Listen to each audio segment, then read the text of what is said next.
बढ़ेंगे आगे। अब बात करेंगे भारत और चीन की सेनाएं पूर्वी लद्दाख सीमा से पीछे हटना शुरू हो गई है। आपको बता दें कि दोनों ही जो सेनाएं हैं अब पीछे हट रही हैं। इसको लेकर के 28 और 29 अक्टूबर तक सेनाएं पूरी तरीके से हट जाएंगी। इसी को लेकर के खास रिपोर्ट आपको दिखाते हैं।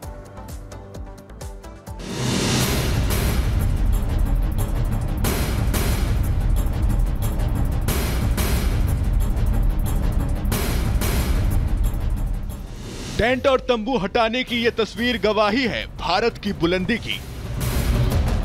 ये तस्वीर है चीन की नरम पड़े तेवर की। ये तस्वीर है पीएम मोदी के दूरदर्शी इरादों की।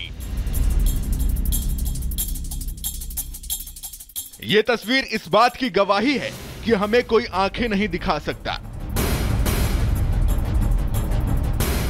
भारत चीन के बीच एलएसी पर विवाद से रिश्तों पर जमी बर्फ पिघलने लगी है। एलएसी पर देपसांग और डेमचोक में दोनों तरफ से टेंट और तंबू हटाने का काम तेजी से चल रहा है। सूत्रों के अनुसार डेमचोक और देपसांग में दोनों तरफ से 50% टेंट और इंफ्रास्ट्रक्चर हटा दिए गए हैं। अगले 2 दिनों में डिसएंगेजमेंट का काम पूरा होने की उम्मीद है। भारत और चीन की सेना डिसएंगेजमेंट प्रक्रिया को पूरा करने में तेजी से जुटे हैं। दोनों देशों के सैनिक 28-29 अक्टूबर तक यहां से पूरी तरह से पीछे हट जाएंगे। दोनों पक्षों के सैनिक अप्रैल 2020 से पहले की स्थिति में वापस आ जाएंगे। उन क्षेत्रों में गश्त करेंगे जहां अप्रैल 2020 तक गश्त की थी।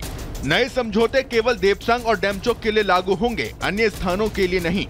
डिसएंगेजमेंट के बाद ग्राउंड कमांडर्स की बैठक होगी। गश्त के दौरान किसी भी तरह की गलतफहमी ना हो, इसके लिए दोनों तरफ से बताया जाएगा कि हम कब गश्त करने जा रहे हैं। देपसांग और डेमचोक में डिसएंगेजमेंट की कार्रवाई को भारत की बड़ी कूटनीतिक जीत के तौर पर देखा जा रहा है। भारत चीन के बीच डिसएंगेजमेंट पर सहमति तब बनी जब ब्रिक्स सम्मेलन में मोदी और जिनपिंग के बीच द्विपक्षीय वार्ता होनी थी। कजान में पीएम मोदी और जिनपिंग गर्मजोशी से मिले और सीमा विवाद सहित कई मुद्दों पर दोनों नेताओं के बीच सकारात्मक बातचीत हुई। अभी भी खत्म नहीं हुआ विवाद। एलएसी पर पेट्रोलिंग को लेकर जो समझौता हुआ है उसे रिश्तों पर जमी बर्फ पिघलने की उम्मीद के तौर पर देखा जा रहा है। हालांकि अभी भारत और चीन के बीच सीमा पर विवाद खत्म नहीं हुआ है। भारत और चीन 3488 किलोमीटर लंबी सीमा साझा करते हैं। इसे दुनिया की सबसे लंबी विवादित सीमा भी कहा जाता है। भारत और चीन के बीच कोई आधिकारिक सीमा नहीं है और इसकी वजह चीन ही है और इसी वजह से विवाद का कोई हल नहीं निकल पाता। चीन की पीठ पीछे छुरा घोंपने की नीति से पूरी दुनिया वाकिफ है। यही कारण है कि चीन पर पूरी तरह भरोसा नहीं किया जा सकता। डिफेंस एक्सपर्ट भी मानते हैं कि चीन अभी भले ही नरमी बरत रहा हो, लेकिन उस पर पूरी तरह भरोसा नहीं किया जा सकता। फिलहाल देपसांग और डेमचोक में डिसएंगेजमेंट पर सहमति से दोनों देशों के बीच तल्खी कम होने की उम्मीद की जा रही है,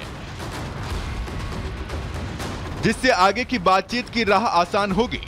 bureau report, Republic Bharat. Israeli सेना ने हिजबुल्लाह के 70 से ज्यादा ठिकानों पर किया हमला। गोला बारूद, डिपो, आतंकवादी दस्ते समेत ध्वस्त की सैन्य मुख्यालय।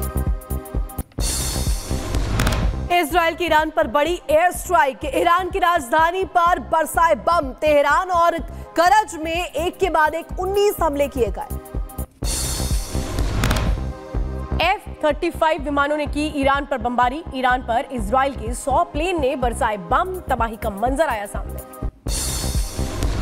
तेहरान के आसमान में दिखी मिसाइलें। ईरानी सैन्य लक्ष्यों के खिलाफ इजरायल की तरफ से जारी है ताबड़तोड़ हमले। ईरान पर हमले के बाद आईडीएफ का बयान। ईरान में सैन्य ठिकानों पर किया सटीक हमला। इजरायल ने ईरान पर किया जवाबी हमला। ईरान पर हो रहे हमले के दौरान इजरायली सेनाओं का कमांड दे रहे जनरल स्टाफ और इजरायली वायुसेना के कमांडिंग ऑफिसर का वीडियो आया सामने। कैंप राबन से ऑपरेट कर रहे थे अधिकारी। कीव में बहुमंजिला आवासीय इमारत पर रूसी ड्रोन से हमला हुआ। हमले में एक की मौत हो गई जबकि कई लोग जख्मी। इजरायली सेना ने खुजेस्तान में ईरानी सैंप ठिकानों पर किया हमला। हमले की घातक तस्वीरें आई सामने। बेरूत में इजरायली सेना ने किए ताबड़तोड़ हमले। इलाके में जमकर हुए विस्फोट। भयानक तस्वीरें आई सामने।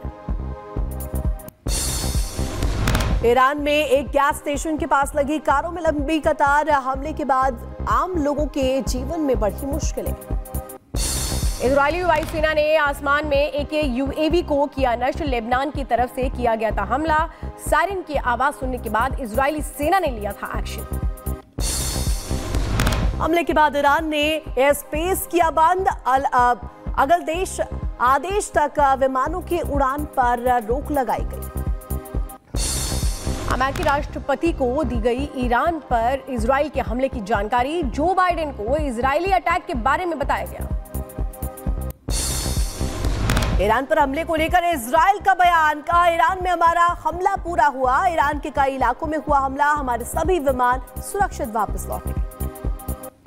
ईरान पर हमले के बाद उपराष्ट्रपति का बड़ा बयान। कहा, इजराइल को देंगे करारा जवाब। इजराइल ने की बड़ी गलती।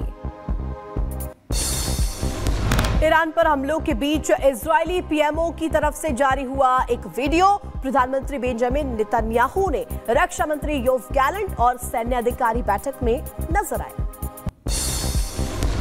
यमीनिया ने विरोध प्रदर्शन में मारे गए हमास और हिजबुल्लाह नेताओं की तस्वीरें खींची।